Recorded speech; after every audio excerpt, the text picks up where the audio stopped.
Eccoci qua ragazzi, salve a tutti, bentornati sul canale, buon lunedì. Prima di cominciare questo contenuto, il punto sul calciomercato in casa Napoli, Manna seguito via GPS da Sky, a quanto si legge non è in Italia, è all'estero, magari sbloccando la trattativa Garnacio. Andiamo a vedere cosa sta succedendo. Torna De Laurentiis, incontro con Conte sempre per quanto riguarda il calciomercato, l'eventuale sostituto è questo nome che è uscito nelle ultime ore, nel caso non si arrivi a Garnacio, mette in disaccordo, ecco, per quanto riguarda poi la scelta di questo calciatore, rescissione contrattuale di Danilo che slitta, ma lo sapevamo già perché comunque abbiamo lo scontro con la Rube questo fine settimana. Fatemi sapere la vostra qui sotto nei commenti, iscrivetevi al canale attivando la campanellina delle notifiche, passaggio importantissimo per restare aggiornati ogni qualvolta esce un nuovo video, e poi mi date una grossa mano a far crescere il canale, ovviamente, se vi iscrivete, se vi piace il contenuto, un bel like ovviamente sotto a questo video. Partiamo dalla situazione Manna non è in Italia. Il Napoli è al lavoro per trovare il sostituto di Kvaratskhelia, ceduto recentemente al Paris Saint-Germain, come riportato dai colleghi di Sky. Il nome in cima alla lista è quello di Garnacio e lo sapevamo. Nel frattempo il direttore sportivo Giovanni Manna non si trova in Italia, ma è in missione all'estero, probabilmente per sbloccare trattative cruciali. La pista che porta a Garnacio rimane aperta, ma non sarà un'operazione semplice considerando le richieste del Manchester United per il giovane talento argentino. C'è anche la campana Zazzaroni, la butto lì perché comunque non mi fido tanto del personaggio. Ha detto che ha parlato con Conte e a 60 milioni si chiude l'operazione Garnacio. Nel caso non dovesse chiudersi però l'operazione Garnacio, c'è un nome che sta uscendo e ovviamente impazza sul web questa soluzione. Walter De Maggio, direttore di Radio Kiss Napoli, ha parlato del sostituto di Kvaratskhelia nel corso di Radio Gol. Il Napoli vuole fare all-in su Garnacio, ma ha un piano alternativo. È stata intavolata una prima trattativa con la Lazio per Zaccagni. Rispetto alla richiesta di 40 milioni di euro della Lazio, il Napoli propone 25 milioni e il cartellino di Ngong. Se il Napoli riuscirà a chiudere Garnacio farà Garnacio, altrimenti si andrà forte su Zaccagni. Mi dicono che l'alternativa è caldissima. La notizia l'ha data anche Radio Kiss Kiss e non solo. Ci sono delle cose da considerare. Allora, io dal punto di vista tecnico-tattico il colpo non lo discuto, per il semplice fatto che a me Zaccagni sembra il Politano, però sulla fascia sinistra, per quanto riguarda la fase di interdizione, per quanto riguarda comunque il dare una mano al terzino, poi comunque il piedino c'è e non dobbiamo assolutamente poi diciamo percorrere strade cieche dove noi non andiamo a vedere comunque il perché e il per come.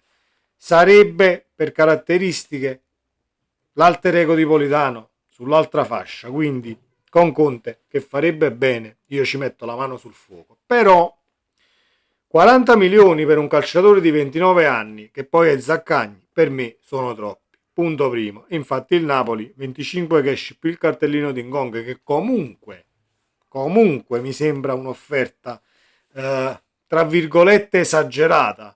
Per me sotto i 30 milioni, 29-30 milioni totali, allora andrebbe anche bene per quanto mi riguarda. E poi c'è una cosa da considerare: chi è il procuratore di Zaccagni? Mario Giuffredi. Per quanto riguarda le ultime dichiarazioni del calciatore stesso, ha detto che rimane alla Lazio, vuole rimanere alla Lazio, quindi può darsi pure che si mettano d'accordo le due società e al limite il calciatore si mette di traverso e non si chiude l'operazione nel caso non arriviamo a Garnacio. Però sto già leggendo tantissimi commenti negativi, secondo me di tanto negativo nell'eventualità di questo colpo, diciamo che non ce n'è. È solo una questione di prezzo troppo alto al momento, ma credo che sia all'inizio, ovviamente poi si tirerà sul prezzo in caso. E punto secondo è un altro ovviamente assistito di Giuffredi, quindi ti metti un altro calciatore che poi sai con Giuffredi arrivano i mal di pancia, lo sappiamo, comunque ne abbiamo vissute tantissime con gli assistiti dal punto di Mario Giuffredigno. Detto questo, detto questo, il Napoli è al lavoro sul mercato per regalare rinforzi ad Antonio Conte. La lista della spesa, perché c'è ADL che è rientrato, quindi a quanto si legge dovrebbe esserci un summit per quanto concerne poi il mercato di gennaio. Servono un centrale, un esterno di piede destro e, se capita, ma deve essere un'eccellenza, anche una mezzala di talento. La lista della spesa è stilata. L'ultima cosa che dovevo aggiungere, che stavo dimenticando, ma secondo me è abbastanza importante, il Manchester United, da quanto ho letto, ha presentato un'offerta a Lecce per Dorgu. Quindi o Dorgu, Manchester United, Garnacio a Napoli, oppure ci facciamo soffiare un calciatore che parte dalla Serie A e va in Premier, che secondo me poteva far comodo, anzi avrebbe fatto comodo al Napoli nella maniera più assoluta. Parliamo di Dorgu del Lecce, tant'è vero che in uno degli ultimi contenuti avevo anche detto io farei anche Dorgu il centrale, e poi diciamo che se vuoi sostituirlo con un esterno di attacco a Quara lo fai, altrimenti Dorgu può fare tutta la fascia e addirittura tutti e tre i ruoli sulla fascia sinistra. Quindi validissima alternativa e calciatore già pronto per il campionato italiano. Vedremo se lo United poi riuscirà a colmare le richieste del Lecce, che a quanto pare su Dorgo sembrano molto ma molto alte. Ultima notizia e chiudiamo, non meno importante, situazione Danilo. La rescissione del contratto di Danilo slitta di una settimana, ma noi lo sapevamo perché ovviamente il Napoli deve affrontare la Juve questo weekend, quindi era una cosa normalissima. Io l'avevo già detto che la trattativa Danilo, nel caso si farà, si sbloccherà dopo la partita con i bianconeri. Tant'è vero che giochiamo sabato 25 gennaio alle 18 e state sicuri che se Danilo deve essere il centrale che arriverà a Napoli, perché poi io faccio un ragionamento molto semplice: si parla di calciomercato tutti i giorni, escono nomi tutti i giorni, ma non stanno uscendo più nomi di centrali difensivi. Siamo partiti a fine dicembre, Ismaili, Kivior, Tizio, Caio, sembrò Dragusin addirittura. Calma piatta adesso per quanto riguarda il difensore centrale, quindi o il Napoli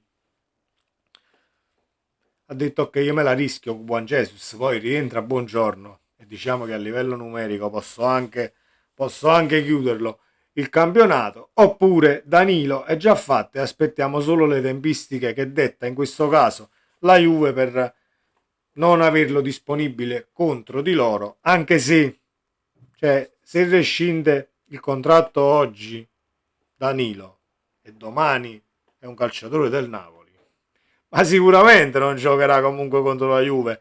Non è che arriva Danilo, eravate Beckenbauer, arriva Danilo, poi lo metti in campo contro la Juve, migliori in campo, salva tutto, eccetera, eccetera. Non è che non vanno così le cose, ma in casa Juve molte situazioni non riescono a leggere, anche se hanno fatto la spesa in quel di Napoli per quanto riguarda il direttore sportivo, eccetera, eccetera, che poi per vie burocratiche non ha nemmeno ancora, poi può darsi che lo farà, ma al momento non ha nemmeno la firma di Colomboani, perché vanno a prendere un calciatore in una squadra dove poi sono stati fatti 6 prestiti, il massimo per la FIFA, non puoi diciamo prestare più calciatori, ma devi vendere a titolo definitivo.